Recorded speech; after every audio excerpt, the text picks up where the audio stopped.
The great council chamber of Nexus Station floated in the darkness between star systems. Inside the massive structure, beings from 47 different worlds gathered around tables made of polished black stone. Some walked on two legs like the tall blue Valorians with their sharp claws and proud faces. Others moved on many legs like the insectoid hives with their clicking sounds and shiny shells. The crystal beings of the Dominion stood perfectly still, their bodies catching and throwing back the soft lights of the chamber.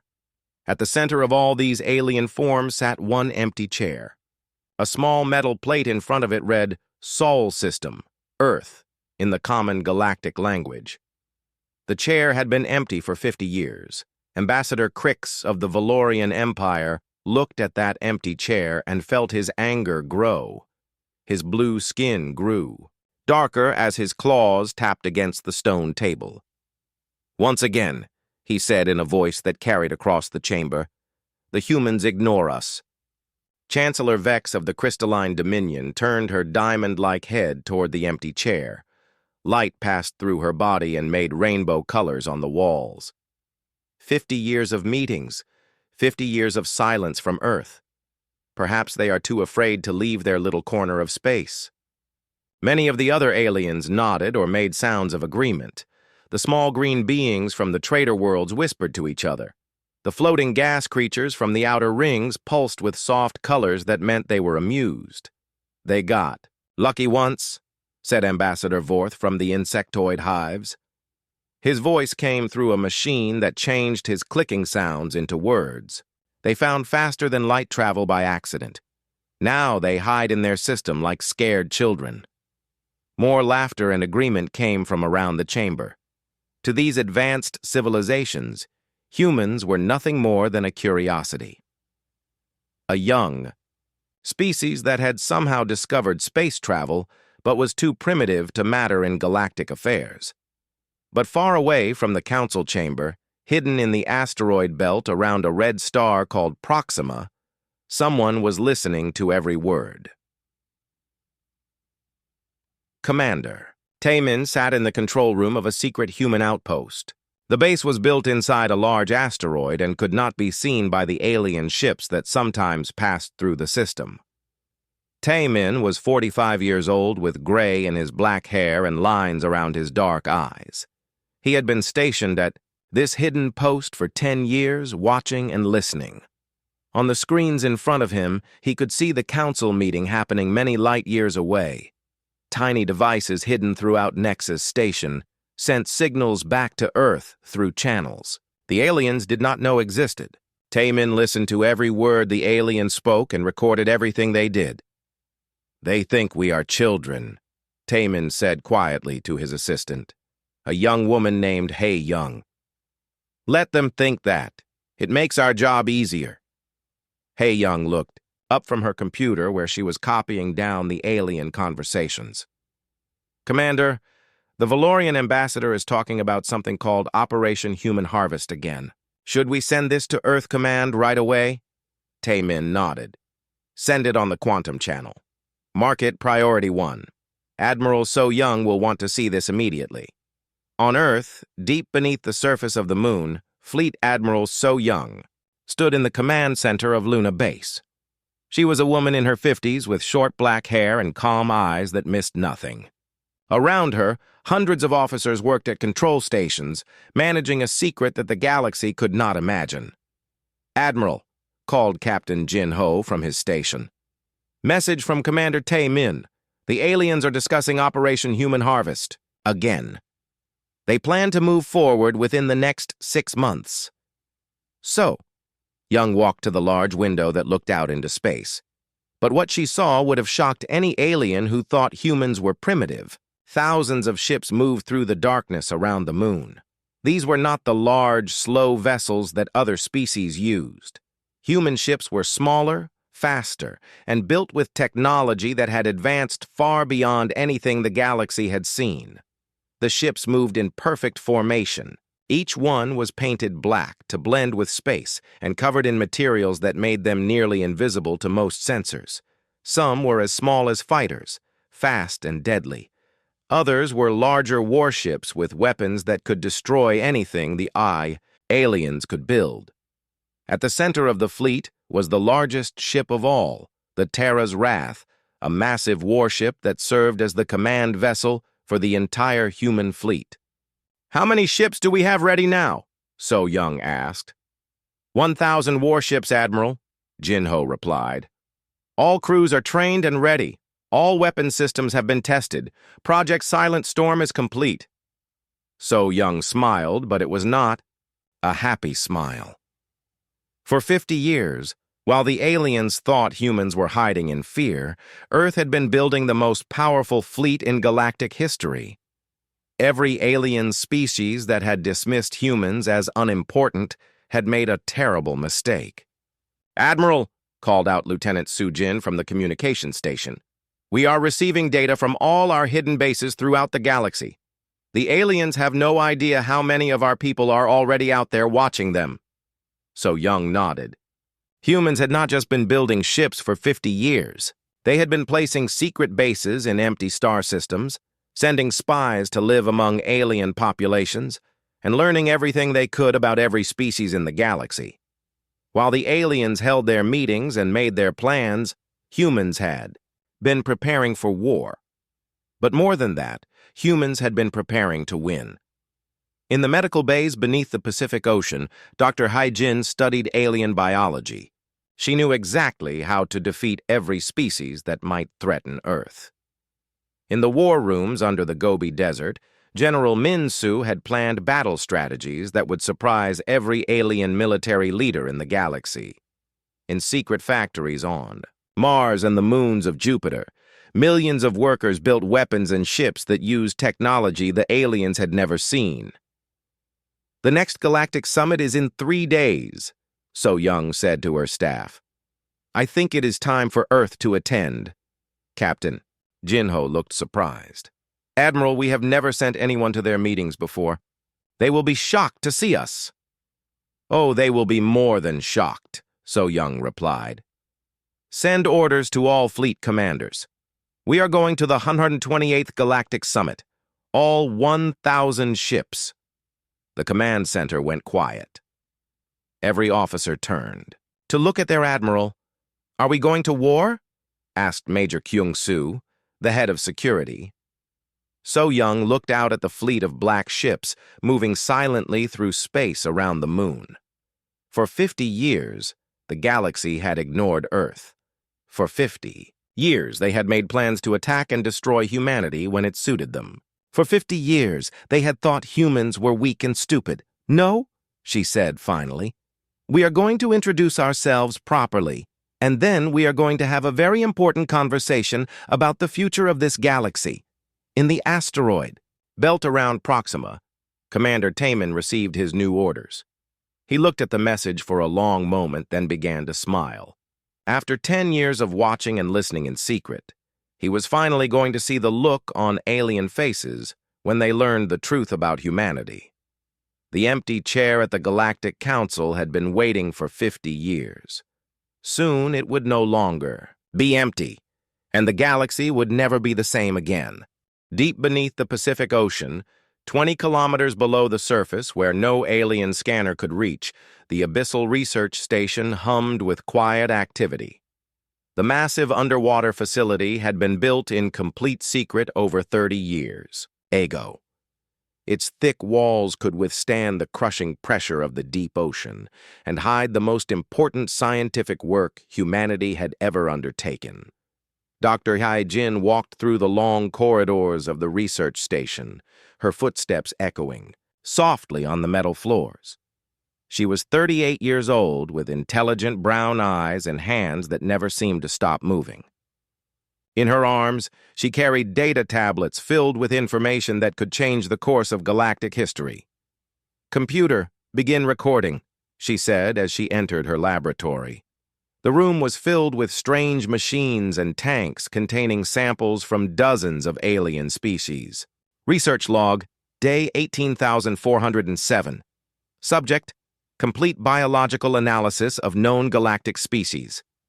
Hee-Jin sat down at her desk and opened the first data tablet.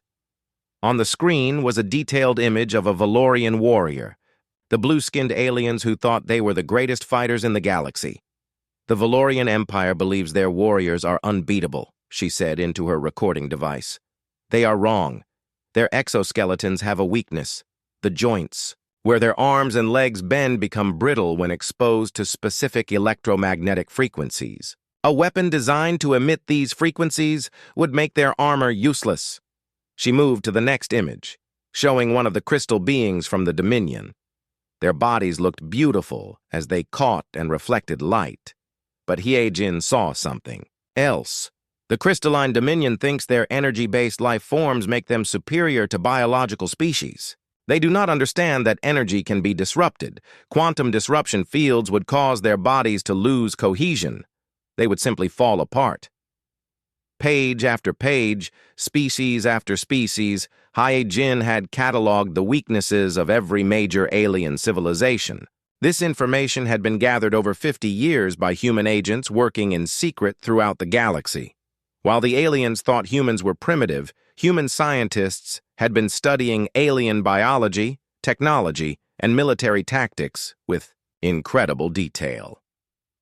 In another part of the station, Dr. Chang Wu worked with a team of engineers to understand alien technology. They had been taking apart captured alien devices for decades, learning how everything worked and finding ways to build better versions.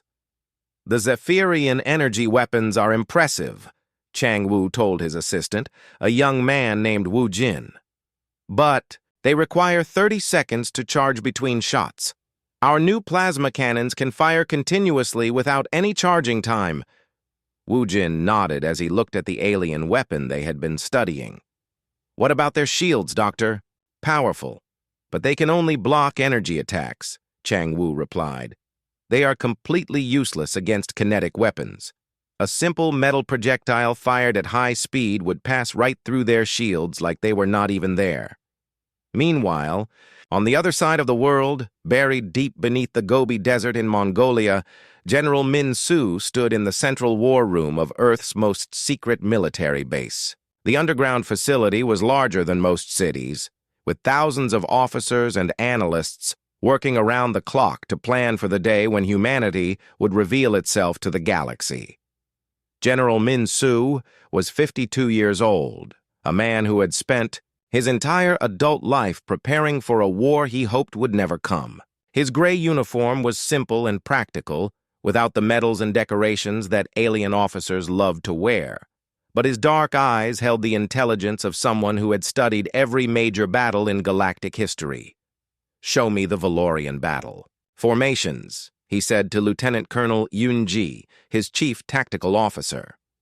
Yun-ji was a brilliant strategist who had graduated first in her class from the secret war college that Earth had built to train officers for space combat. She activated the holographic display in the center of the war room, and three-dimensional images of alien warships appeared in the air. "The Valorian Third Fleet uses traditional formation Alpha 7, she explained, pointing to the arrangement of blue dots representing alien ships. "Their heavy battleships stay in the center, protected by smaller cruisers and destroyers. They have used this formation for over 200 years. "And what are its weaknesses?" Min Su asked, though he already knew the answer.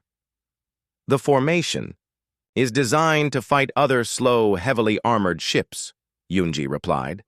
"It assumes that battles will be fought at long range with both fleets moving slowly toward each other. They have no defense against fast attack ships that can jump in close, strike quickly, and jump away before their heavy guns can respond." Min Su nodded with satisfaction. Every alien species in the galaxy had made the same mistake. They had become comfortable with old ways of fighting and had stopped looking for new ideas. Their military doctrines had not changed in centuries. "What about the Crystalline Dominion Fleet?" he asked. Lieutenant Commander Jun Ho, another tactical expert, stepped forward. "They rely entirely on energy weapons and energy shields. Their ships are fast and maneuverable, but they have no armor. They believe their shields make armor unnecessary." "Show me our solution," Min Su ordered. The holographic display changed to show sleek black human warships.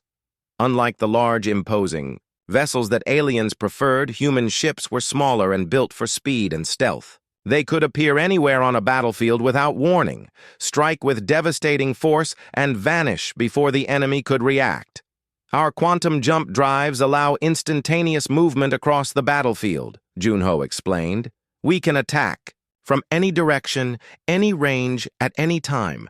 Even if the aliens outnumber us 10-1, they cannot fight an enemy they cannot predict. Back at the Abyssal Research Station, Dr. Hyojin received a priority message from General Minsu's war room. She read it quickly, then smiled. "Computer, end recording and prepare summary report for Admiral So Young," she said. "Include all biological weaknesses, all technological vulnerabilities, and all tactical assessments. Mark it for immediate transmission to Luna Command."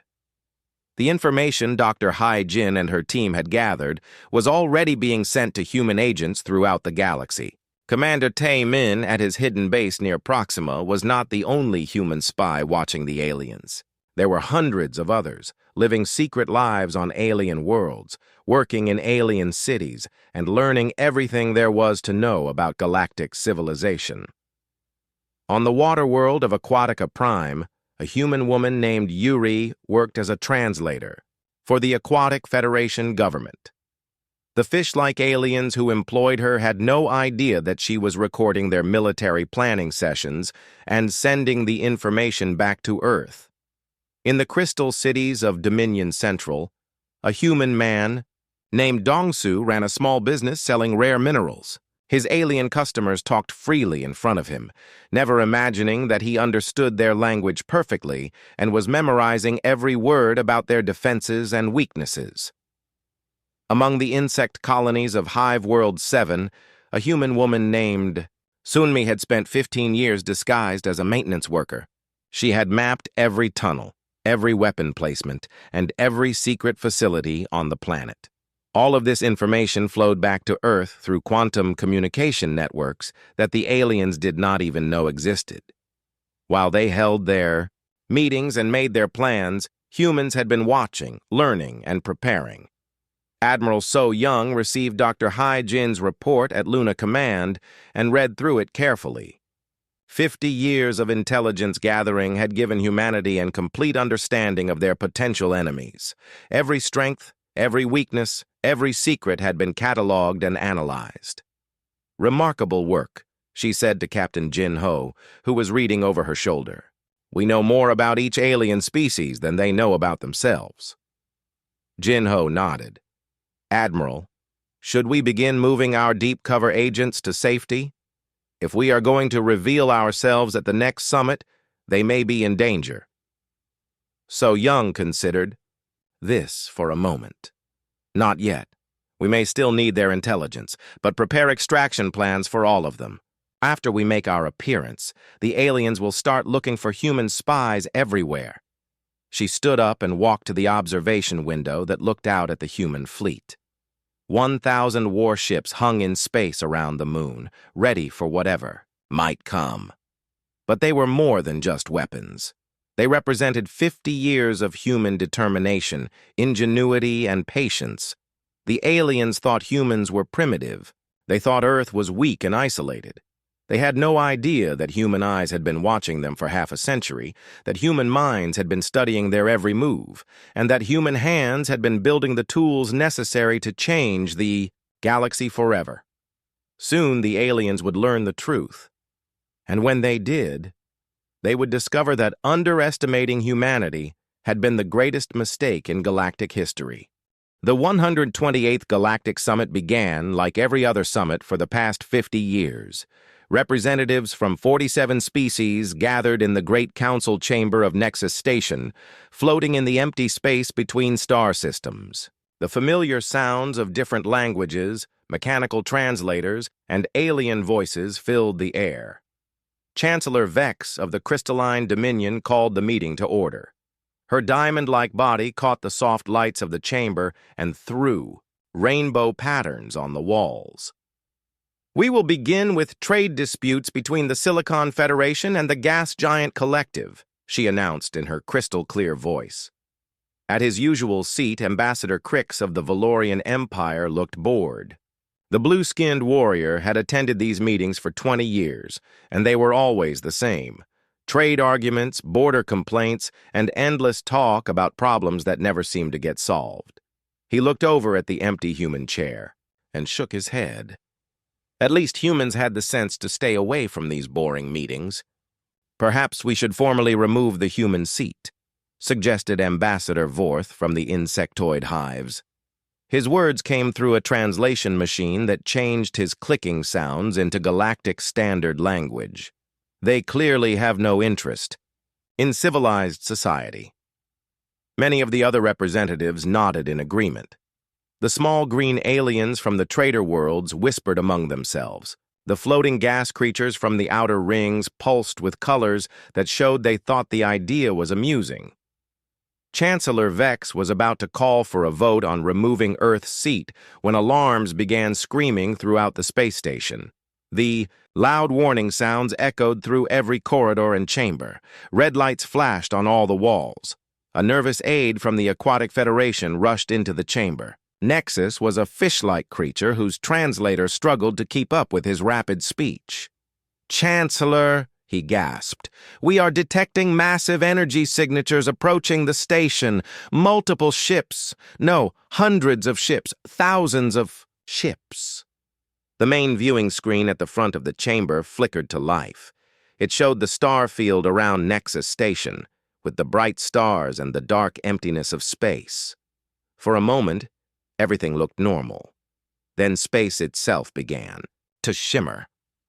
Reality seemed to bend and twist in dozens of places. Bright flashes of light appeared throughout the star field, and when the light faded, ships began to appear. Not one ship, or 10 ships, or even 100 ships. Thousands of sleek black vessels materialized from quantum jumps with perfect timing and mathematical precision. The ships were unlike anything the galactic species had ever seen. They were smaller than traditional alien warships, but their design was clean and deadly.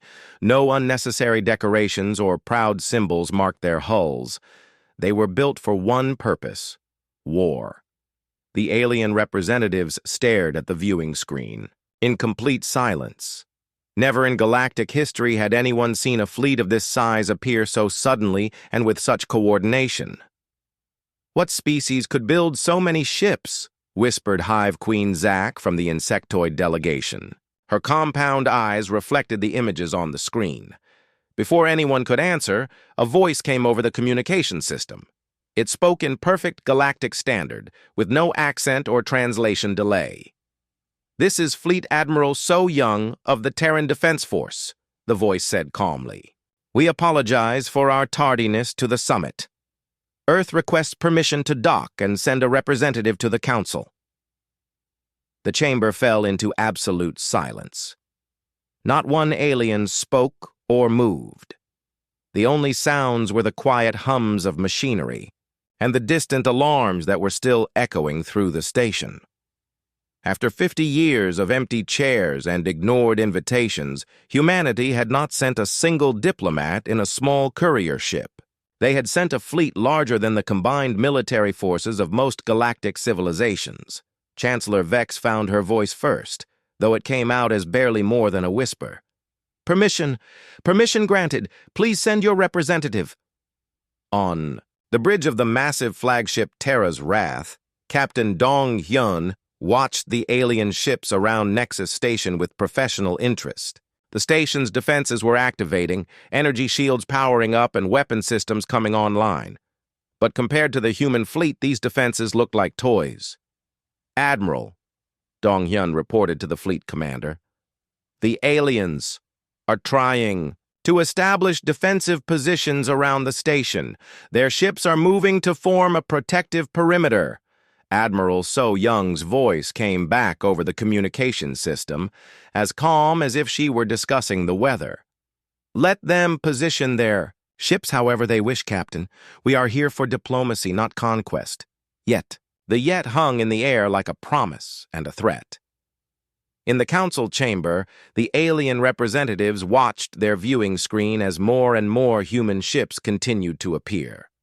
The black vessels took up positions throughout the area around. Nexus station with military precision. Each ship knew exactly where to go and what to do.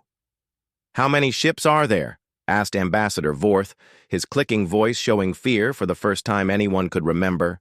"Sensors show over 1,000 vessels," reported Nexus, the Aquatic Federation aide. His fins were trembling as he read from his datapad. "All are armed. All are showing active weapon systems, but they are not targeting us." 1,000 ships, repeated Ambassador Crix slowly. The Valorian warrior had fought in dozens of battles, but he had never seen a fleet this large. "The entire Valorian Third Battle Fleet has only 300 ships." Chancellor Vex tried to maintain her composure, but her crystal body was flickering with nervous energy. "How could Earth build such a fleet without us knowing? Our intelligence networks monitor all major shipbuilding activities. Before anyone could answer, the chamber doors opened. 3 figures walked into the room, moving with the smooth confidence of trained soldiers. The lead figure was a woman in her 50s, with short black hair and dark eyes that seemed to see everything. She wore a simple black uniform with no decorations except a single silver star on each shoulder. Behind her walked 2 bodyguards, a man and a woman also in black uniforms. They moved like predators, their eyes constantly scanning the room for threats. Every alien in the chamber could feel the danger these humans represented. "Honored members of the Galactic Council," the woman said as she approached the center of the chamber. Her voice was the same one they had heard over the communication system. "I am Fleet Admiral So Young of the Terran Defense Force. Earth thanks you for your patience during our preparatory period." The woman's manner was polite and respectful, but there was steel underneath her words. This was not someone who had come to beg for acceptance or ask for permission. This was someone who had come to announce a new reality. Chancellor Vex struggled to find words.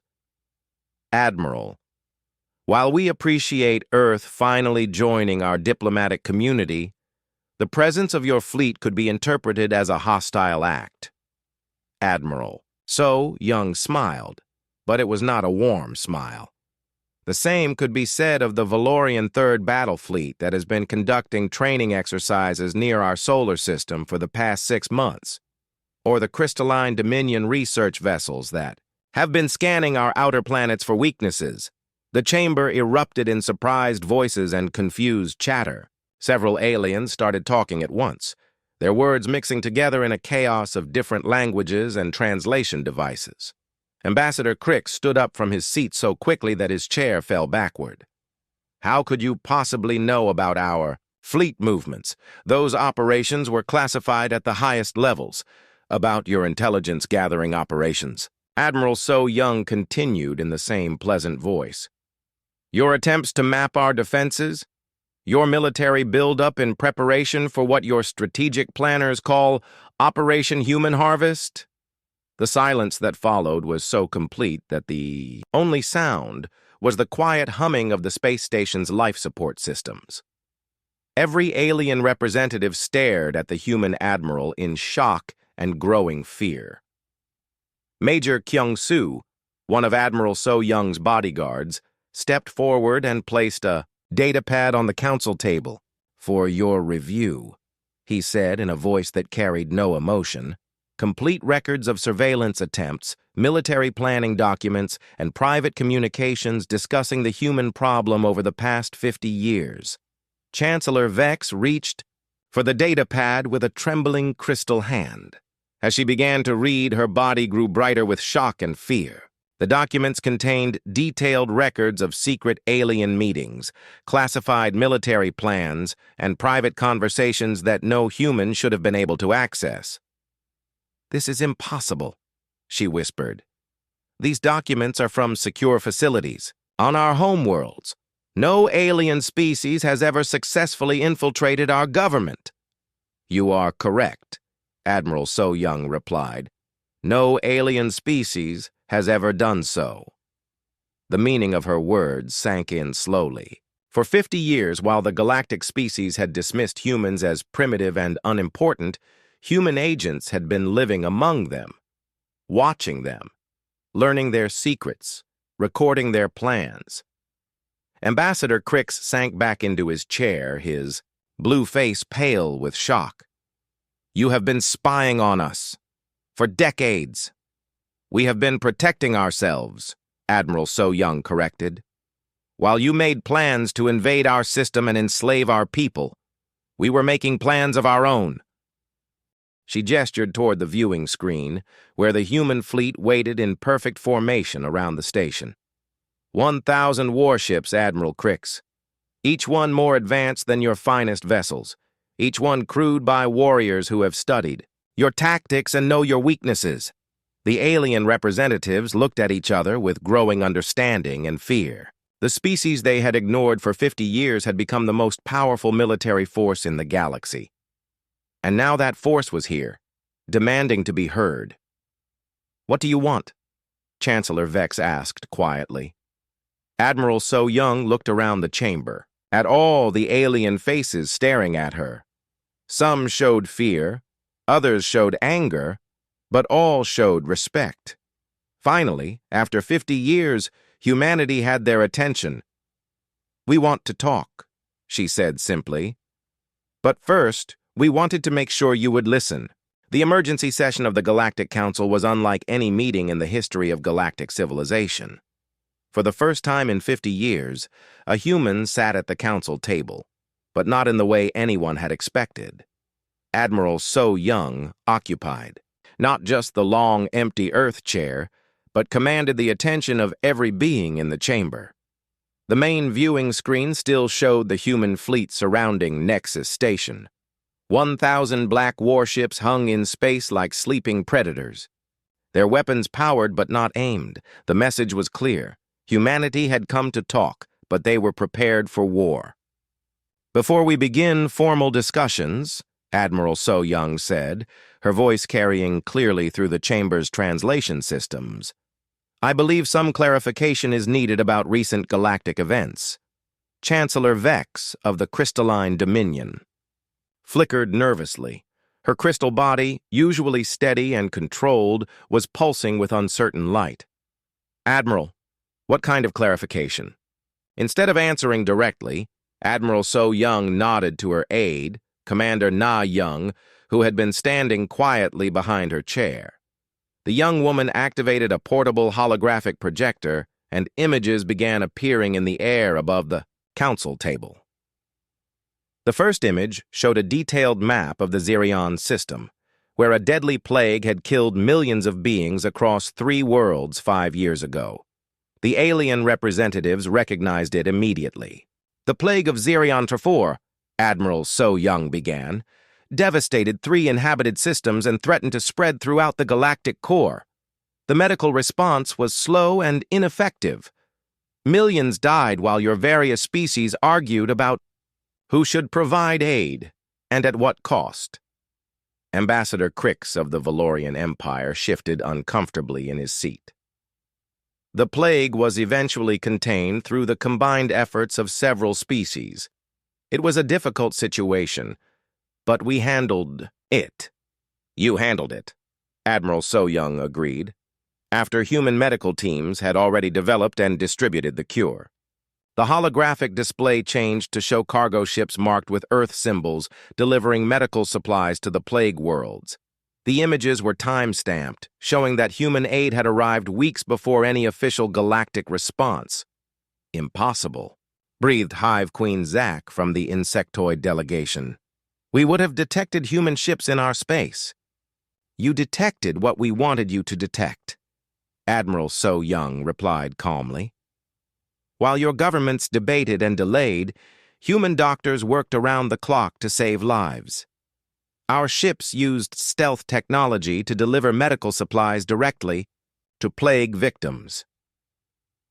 The next image showed the core worlds during the AI crisis of 3 years ago, when rogue artificial intelligence systems had threatened to destroy the central computer networks that kept galactic civilization running. "The rogue AI collective," Admiral So Young continued, "had infiltrated every major computer system in the galactic core. Your cybersecurity experts said it would take years to remove the threat. The AIs were shut down in 6 days. Ambassador E. Vorth from the insectoid hives clicked nervously.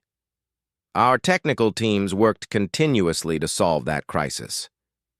Your technical teams provided a distraction, Admiral So-Young corrected. Human cyber warfare specialists had infiltrated the AI network and destroyed it from within. We simply allowed your people to take credit for the victory. More images appeared. Human engineering teams diverting an asteroid that had been on a collision course with the Aquatic Federation homeworld. Human peacekeepers secretly stopping a civil war in the Outer Rim territories. Human scientists solving environmental disasters that had threatened to destroy entire ecosystems. For every major crisis that had threatened galactic civilization in the past decades, humans had been there first, working in secret to solve problems while the official, galactic response moved slowly through bureaucracy and politics. Why? Chancellor Vex asked, her crystal voice barely above a whisper. Why help us in secret? Why not reveal yourselves and take credit for these actions? Admiral So-Young leaned back in her chair and looked around the chamber at all the alien faces staring at her. Because we were not ready. Each time we helped, we learned more about your capabilities, your weaknesses, and your true intentions toward humanity. The holographic display shifted again, this time showing classified military documents from various alien species. Battle plans, invasion routes, and resource allocation charts filled the air above the council table. Operation Human Harvest, Admiral So-Young said, reading from one of the documents. A joint military operation planned by the Valorian Empire, supported by the Crystalline Dominion, and approved by the insectoid hives. The plan called for the invasion of the Sol system, the destruction of human military forces, and the enslavement of the human population for manual labor. Ambassador Crix tried to stand, his blue face flushed with anger. Those documents are fabricated. The Valorian Empire would never... The Valorian Empire has been building invasion fleets for 3 years, Admiral So-Young interrupted. Your third battle fleet has been conducting training exercises specifically designed to test assault tactics against planetary defenses. Your military planners have been studying human psychology to determine the most effective methods of controlling a slave population. More documents appeared in the holographic display. Detailed analyses of human weaknesses, plans for orbital bombardment of Earth's cities, and calculations of how many humans would be needed for various labor projects throughout the galaxy. The evidence was overwhelming and undeniable. For years, while publicly ignoring humanity, the major galactic powers had been secretly planning to attack and enslave Earth when it became convenient for them. We could have revealed ourselves years ago, Admiral So-Young continued. We could have announced our presence, asked to join your galactic community as equals. But we knew what would happen. You would have smiled and welcomed us publicly, while privately planning our destruction. She gestured toward the viewing screen where the human fleet waited in perfect formation. So we waited. We watched, we learned, and we prepared. Commander. Jae-Hyun's voice came over the communication system from the flagship Terra's Wrath. Admiral, we are receiving scanning attempts from several alien vessels. Should we demonstrate our defensive capabilities? Negative, Commander, Admiral So-Young replied without taking her eyes off the alien representatives. They are welcome to scan our ships. Let them see what they are dealing with.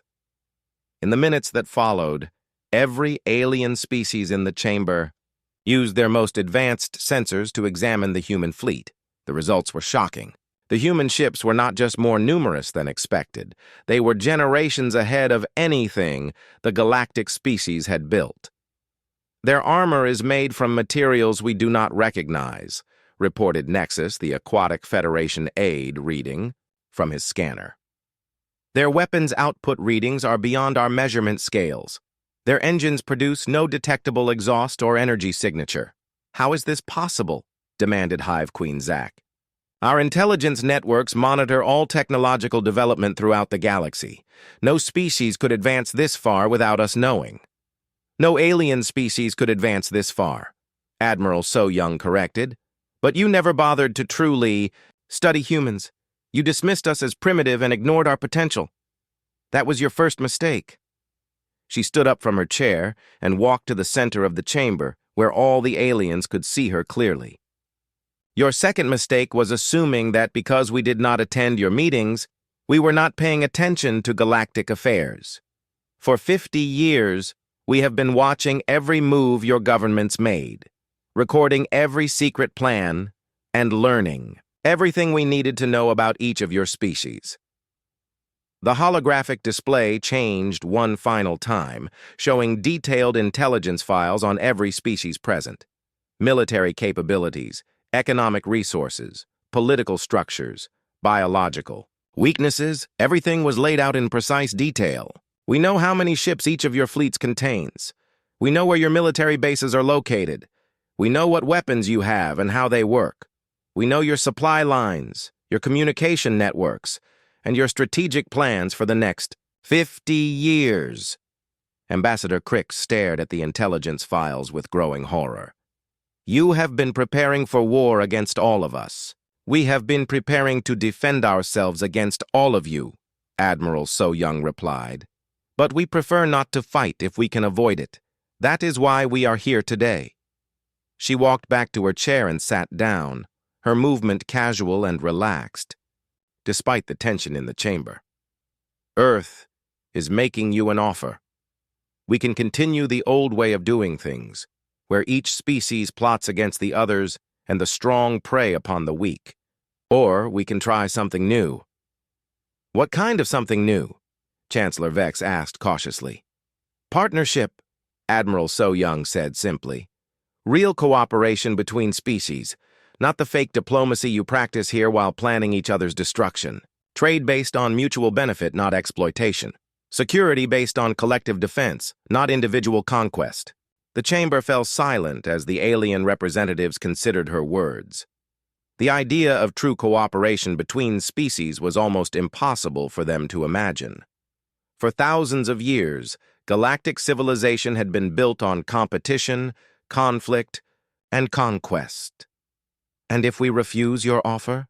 Ambassador Vorth asked quietly. Admiral So Young looked toward the viewing S. 3 hours after Admiral So Young left the main council chamber, the real negotiations began in a smaller, more private room deep within Nexus Station. Only the most powerful representatives were present. Chancellor Vex of the Crystalline Dominion, Ambassador Crix of the Valorian Empire, Hive Queen Zack of the insectoid species, and Admiral So Young with her aide Commander Na Young. The smaller chamber had no viewing screens or recording devices. The walls were lined with materials that blocked all forms of electronic surveillance. This was where the galaxy's most important decisions were made, away from the public speeches and diplomatic theater of the main council. Ambassador Crix spoke first, his blue face still showing the shock of the earlier revelations. What exactly do you want from us, Admiral? You have made your point. Earth is not the weak species we believed you to be. But surely you do not intend to fight the entire galaxy. Admiral So Young sat comfortably in her chair, her hands folded calmly in her lap. Despite being outnumbered and surrounded by species that had been planning to destroy her people, she showed no sign of fear or concern. Fight? She said with a slight smile.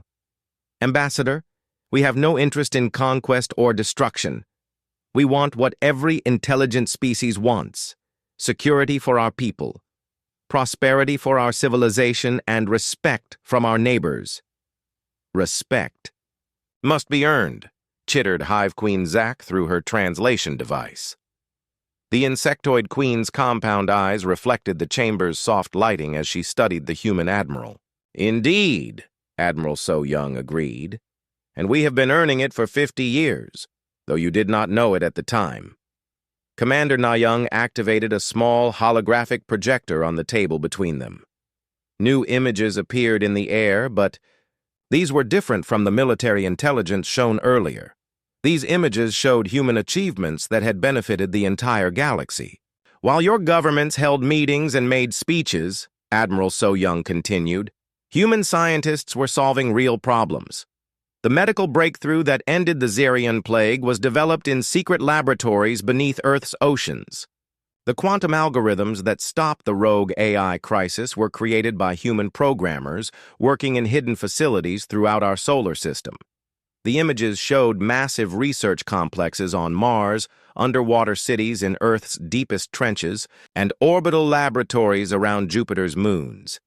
The scale of human civilization was far beyond what any alien species had imagined. The asteroid threatening the Aquatic Federation homeworld was diverted by human engineering teams using gravitational manipulation technology that your species will not discover for another century, she added. We did not help you because we expected gratitude. We helped you because it was the right thing to do. Chancellor Vex's crystal body flickered with confused emotions. If you have such advanced technology, why reveal yourselves now? Why not remain hidden and let us continue believing you were primitive? Admiral So-Young's expression hardened slightly. Because your Operation Human Harvest was not just planning to strip our solar system of resources, it was planning to enslave our entire population. We have watched species after species fall under galactic protection that was really subjugation in disguise. We decided to end that cycle before it could reach us. The chamber fell silent as the alien representatives absorbed this information. Each of them knew that Admiral So-Young was telling the truth. The galactic powers had a long history of absorbing smaller civilizations under the pretense of protection and guidance. What alternative do you propose? Asked Ambassador Crix finally. True partnership, Admiral So-Young replied. Not the fake cooperation you practice now, where each species plots against the others while smiling at diplomatic meetings. Real cooperation based on mutual benefit and genuine respect. Commander Ne-Young touched a control on the holographic projector, and new images appeared. These showed star charts with trade routes, shared research facilities, and joint defense networks, spanning the galaxy. Imagine a galaxy where species share knowledge instead of hoarding it, Admiral So-Young continued, where medical discoveries are distributed freely to save lives instead of being sold to the highest bidder, where scientific research is conducted jointly to benefit everyone instead of being used to develop new weapons. Hive Queen Zack leaned forward with interest. You speak of sharing technology. What would Earth gain from such arrangements? Knowledge, culture, and diversity of thought, Admiral So-Young answered without hesitation. Humans excel at innovation and problem-solving, but we are only one species with one perspective. Working with other intelligent beings would accelerate our development in ways we cannot imagine. And what would prevent humans from using superior technology to dominate the galaxy once you have learned everything we know? Chancellor Vex asked suspiciously. Admiral So-Young smiled, and for the first time, it was a genuinely warm expression. Because, Chancellor, we already have superior technology. If we wanted to conquer the galaxy, we would not be sitting here talking. We would have started with your homeworlds. The simple statement sent chills through all the alien representatives. They had been so focused on their own schemes and plans that they had not considered what humanity could have accomplished if they had chosen conquest instead of cooperation. You are asking us to trust you, Ambassador Crix said slowly. But trust must be earned by both sides. How do we know you will not turn against us once we accept your offer? You do not, Admiral So-Young admitted honestly. But consider the alternative. You can continue the old way of doing things, where every species plots against every other species, where the strong prey upon the weak, and where civilization advances slowly through conflict and competition. She gestured toward the door that led to the main council chamber. Your current system has created the very problems we have been solving in secret. Plagues spread because medical knowledge is not shared. Wars start because species do not understand each other. Resources are wasted on military buildup instead of scientific advancement. Commander Ne-Young added quietly, or you can try something. that has never been attempted in galactic history. Genuine cooperation between equals. Equals. Hive Queen Zach's clicking sounds showed amusement. You have just demonstrated that humans are far superior to any of our species. How can you speak of equality? Because military superiority does not make us better than you, Admiral So Young replied. Each species in this galaxy has developed unique strengths and perspectives over millions of years of evolution. Crystalline beings like Chancellor Vex think in ways that biological species cannot imagine. Insectoid hive minds like yours can coordinate activities on a scale that individual consciousness cannot achieve. Aquatic species understand fluid dynamics that land-based beings struggle to grasp. She paused to let her words sink in before continuing. Humans are good at building weapons and solving immediate problems, but we need long-term thinkers like the Valorians, artistic innovators like the Gas Giant Collective, and mathematical geniuses like the Silicon Federation. Military power is only one type of strength, and it is useless without wisdom to guide it. The alien representatives looked at each other with surprise. They had expected the humans to demand submission or threaten destruction. Instead, Admiral So Young was speaking of mutual respect and shared benefits. What specific changes would you want to see? Chancellor Vex asked cautiously. End the system of economic exploitation that keeps developing species in perpetual debt, Admiral So Young replied immediately. Share medical knowledge freely to prevent future plagues. Establish joint research projects to accelerate scientific discovery. Create a real defensive alliance instead of the current system where each species maintains separate militaries that spend more time plotting against each other than defending against external threats. And if some species refuse to participate in these changes, Ambassador Crix asked, then they are free to continue as they have been, Admiral So Young said with a shrug. But they will not be permitted to interfere with species that choose cooperation over conflict. The days when the strong could prey upon the weak without consequence are over. The threat was delivered calmly, but its meaning was clear. Humanity would protect those who chose cooperation and eliminate those who continued the old predatory ways. You are asking us to abandon everything our civilizations have been built upon, Hive Queen Zach observed. We are asking you to build something better, Admiral So Young corrected. Your current system has produced thousands of years of conflict, exploitation, and stagnation. In 50 years of isolation, humanity has advanced further than most of your species have in centuries of competition. She stood up from her chair and walked to the chamber's single window, which looked out at the human fleet waiting in space. But we do not want to advance alone. We want to advance together, as partners instead of enemies. Commander Ne Young gathered up the holographic projector and prepared to leave. Admiral, the fleet commanders are requesting updated orders. Tell them to maintain position and prepare for extended negotiations, Admiral So Young replied. This conversation is too important to rush. She turned back to the alien representatives. You have spent thousands of years believing that strength comes from dominating others. We would like to show you that real strength comes from lifting others up alongside yourself. Ambassador Crix stood as well, his expression thoughtful. And if we agree to try this new approach, what guarantees do we have that it will work? None, Admiral So Young admitted. But I can guarantee that the old approach will eventually destroy galactic civilization entirely. Your current path leads to larger wars, greater exploitation, and the eventual collapse of interstellar society. She walked toward the door, then paused and looked back at the alien representatives. The choice is yours. You can continue fighting each other while civilization crumbles around you, or you can work together to build something that will last for millions of years. How long do we have to decide? Chancellor Vex asked. As long as you need, Admiral So Young replied. But remember that every day you delay is another day that beings throughout the galaxy suffer under the current system. And it is another Day that humanity continues to advance beyond the point where any alliance would benefit us. With that, she left the chamber, leaving the alien representatives to contemplate the most important decision in galactic history. Outside, her fleet of 1,000 warships waited patiently for their answer. 6 months after the 128th Galactic Summit, the galaxy looked very different than it had for thousands of years.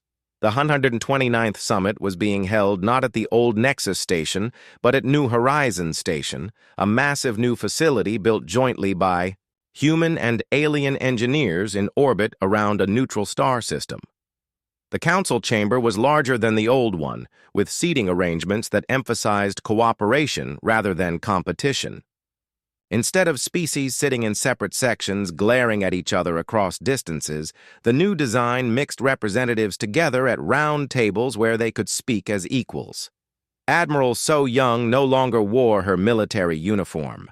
As the newly appointed Galactic Cooperation Coordinator, she dressed in simple civilian clothes that marked her as a servant of all species, rather than a representative of human military power. But everyone remembered the 1,000-ship fleet that had made this transformation possible. "The medical crisis in the Outer Rim colonies has been resolved," reported Dr. Min Ho, who now served as Director of Galactic Health Services. His voice came through translation devices that had been improved with human technology to provide perfect communication between all species. "The plague that threatened to kill millions has been completely eliminated using medical techniques developed jointly by human researchers, crystalline energy healers, and Aquatic Federation biological specialists. Instead of taking years to develop a cure through competing research programs, our combined efforts produced results in just 3 weeks." Captain Sung Ho transmitted his report from the medical ship Harmony as it completed its mission in the former plague zone. "All affected. Worlds report full recovery. The local populations are calling the joint medical teams heroes. More importantly, we have established permanent research stations that will prevent future outbreaks before they can spread." The success of the joint medical program was just one example of how cooperation had replaced competition throughout the galaxy.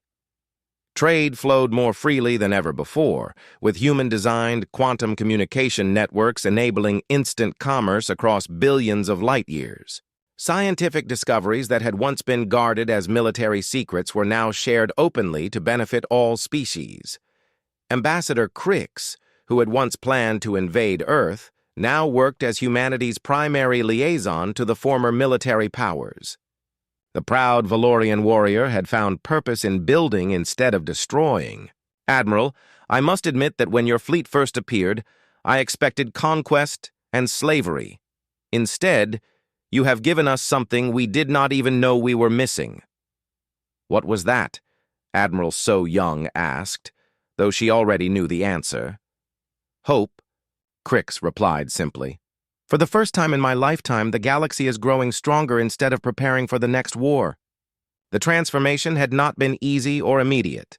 Several species had initially refused to abandon their old ways of thinking. The Dominion of the Far Reaches had continued their slave trade, believing that human promises of protection were empty threats. They learned otherwise when a small human task force appeared in their space and systematically freed every slave world in their territory within a month. The Iron Claw Federation had attempted to maintain their monopoly on rare metals by threatening to destroy mining operations that competed with their interests. They discovered that human ships could protect mining operations more effectively than Iron Claw forces could threaten them, but most species had chosen cooperation over conflict. The benefits were simply too obvious to ignore. Research that had once taken centuries was being completed in years. Medical advances that had been impossible for individual species became routine when different biological perspectives were combined. Engineering projects that had been beyond the capabilities of any single civilization became achievable when multiple technologies were merged. Lieutenant Colonel Yun Ji, now serving as Director of Galactic Defense Coordination, reported on the progress of the new joint security system. The integrated defense grid is now operational across all participating systems. Instead of each species maintaining separate military forces that spent more time watching each other than protecting against real threats, we now have coordinated defense networks that can respond to any crisis within hours instead of months. The POW, new defense system, was a marvel cooperative engineering. Human stealth technology was combined with crystalline energy shields, Valorian armor plating, and insectoid swarm tactics create defensive capabilities that no single species could have, achieved alone. More importantly, the unified command structure meant that military resources were used for protection rather than conquest. Chancellor Vex, whose crystal body now glowed with steady satisfaction instead of nervous flickering, shared her report on the economic changes.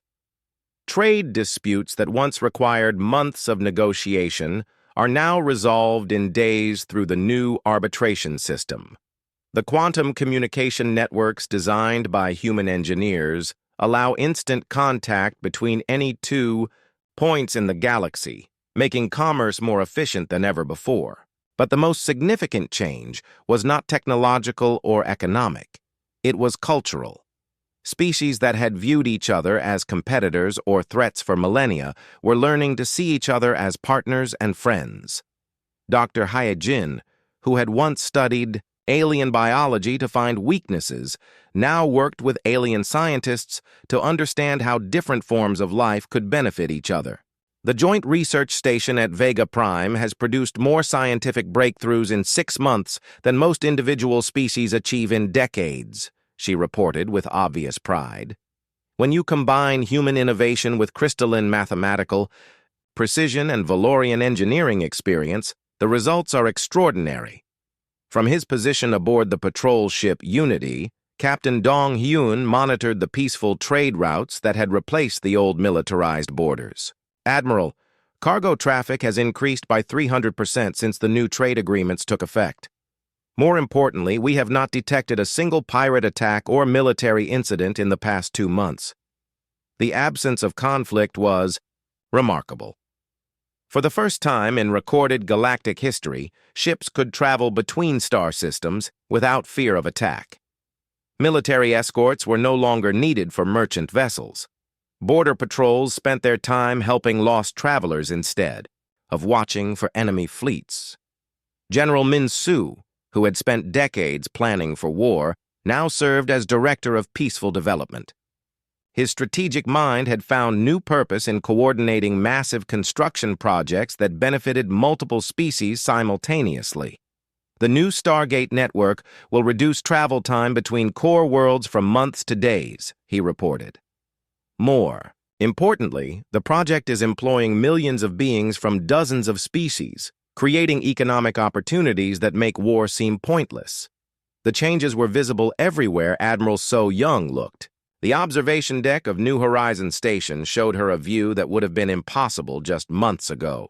Human and alien ships working side by side, constructing orbital facilities that served the needs of all species equally.